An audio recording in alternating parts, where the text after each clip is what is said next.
Michel Foucault is a French philosopher and social theorist who is concerned with examining the past as a means of diagnosing the present, a present where everything is judged according to a framework of knowledge that is forever changing. One fundamental word that Foucault often used in his writings was episteme, the concept for universal knowledge that was true by necessity. In theory, the epistemes would never change, but would be taken to mean the historical a priori that grounds knowledge and its discourses, and thus represents the condition of their possibility within a particular era. According to Foucault, several epistemes may coexist and interact at the same time, while all being parts of various power-knowledge systems. In other words, episteme is merely the periodization of knowledge, as it stems from the Greek words to know. Foucault's intellectual philosophy often mirrored, in some sense, the style and trends of contemporary society. When the period projected structuralism, so he too was a structuralist, and when society turned to post-structuralism, Foucault focused on this too. For Foucault, structuralism is a theoretical paradigm that emphasizes elements of culture to be understood in terms of the relationships to a larger and more overarching system. In layman's terms, everything is connected. Foucault was concerned with space as an institutionalized demarcation of structure and power. Set off against one another, structuralism is the effort to establish an ensemble of relations between elements that would be connected on a temporal axis. Based on the idea that all things are built from a systems of signs and made up of opposites, structuralism in design is a process of searching for the relationship between these elements. Structuralists are interested, too, in the social structures and mental processes that contribute to any given design. Exemplary of structuralist work is the controversial Berlin Holocaust Memorial by architect Peter Eisenman. Eisenman has created architecture that has a great deal of complexity within a highly structured framework. Following the descent of rigid structuralism, post-structuralism took precedence between 1968 and 1999. Defined by a set of theories that surfaced as a reaction to the preceding style, post-structuralism was a language-based system born from the philosophical stances of Foucault, Derrida, and Deleuze. Contrary to structuralism, though shifted towards the history and the texture, not just the text. Now, anything can mean anything, and where once A could only mean A, now A could also mean B, C, D, etc. In the theory of language, we see that text is an element of how we understand meanings, and the meaning of text depends directly upon the texture. We are unable to remove ourselves from the fabric of society, and consequently, we cannot fully understand the truth of an object as explained by Frederick Jameson.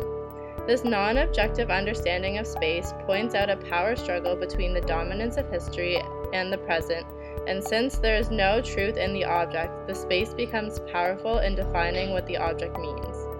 This specific approach depends highly on society and how space is perceived.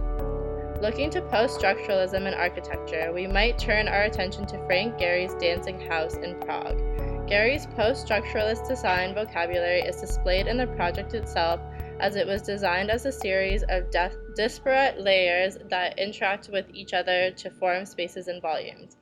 Though Gehry has arguably defined and coined his own architectural style throughout the years, his work is often referred to as post-structuralist in nature for its ability to go beyond current modalities of structural definition.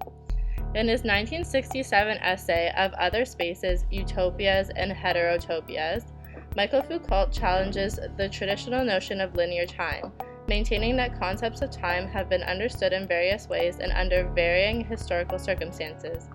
In essence, his idea corresponds with our understanding of space and spaces over time. Foucault establishes two unique sites, utopias and heterotopias, which are both linked and simultaneously contradictory to other spaces. A utopia is a fundamentally unreal space. These sites present society itself in a perfected form, or else society turned upside down, but in any case, these utopias are fundamentally illusory spaces. In addition, they have a general relation of either direct or inverted analogy to a real space within society. In contrast, a heterotopia is a real space that is simultaneously mythic and real. All cultures are heterotopias, according to Foucault, who provides 2 categories and 6 principles to explain the concept's application in reality. The categories for heterotopias include those of crisis and deviation, respectively. The first refers to sacred and forbidden places, for example, a boarding school or a military service for men. The second refers to places where people are placed when they do not conform to the norm, including rest homes, psychiatric hospitals, and prisons. Foucault goes on to describe almost exhaustively 6 fundamental principles to allow in conjunction with his utopias and heterotopias. Number 1. All cultures constitute heterotopias. Those of crisis constitute of sacred or forbidden places, while those of deviation are defined as people who are different than the social standard. It is worth noting that heterotopias of deviation are slowly replacing those of crisis. 2. Heterotopias can change function within a single society, and, as its history unfolds, a society can make a heterotopia function in a very different fashion. For this, we look to cemeteries. 3.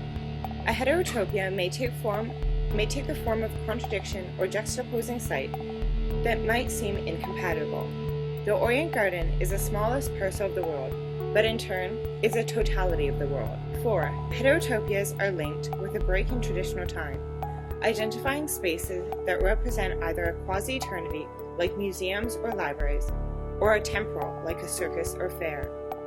5. Heterotopias are not freely accessible, but instead are entered either by compulsory means, such as a jail, or based on ritual or purification, like the ancient Turkish baths. 6. Heterotopias have function in relation to all spaces that remain. This function unfolds between 2 extreme poles, and their role is either to create a space of illusion that is exposed to every real space, or their role is to create a space that is an other. One is illusion, and the other is compensation.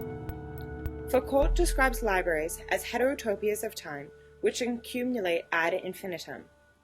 The idea of accumulating everything, of creating a sort of universal archive, as well as the desire to enclose all times, all eras, forms, and styles within a single space, defines a heterotopia of the 19th century Western culture. The concept of making all times into one place, and yet a place that is outside time, can be found in the modern libraries like Rem Koolhaas's library in Seattle. Foucault goes on to expand upon the idea of Panopticon, a model provided which encapsulates the characteristics of a society founded on discipline.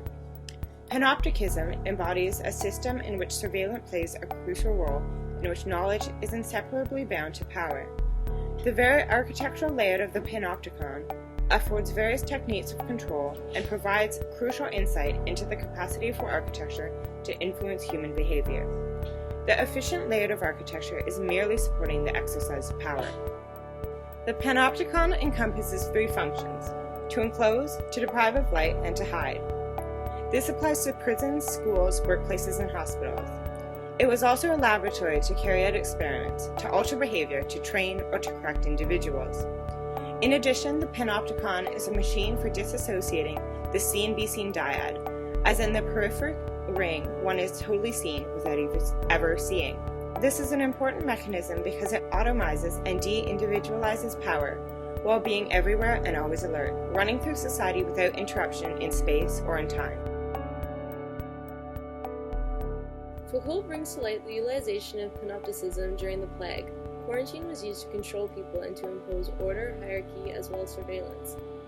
Their Panopticon allowed society to constantly be seen and recognized immediately. Stricken down, the plague traversed throughout the hierarchy, surveillance, observation, and writing, and the town was immobilized by the functioning of an extensive power that bears in a distinct way over all individual bodies. This, in turn, is the utopia of a perfect governed city.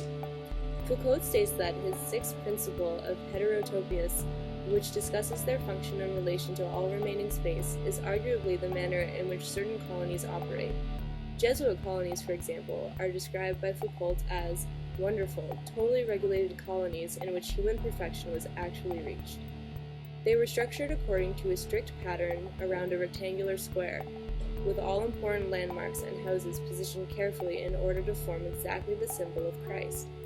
Daily tasks such as waking and eating were always consistent and occurred at the same time.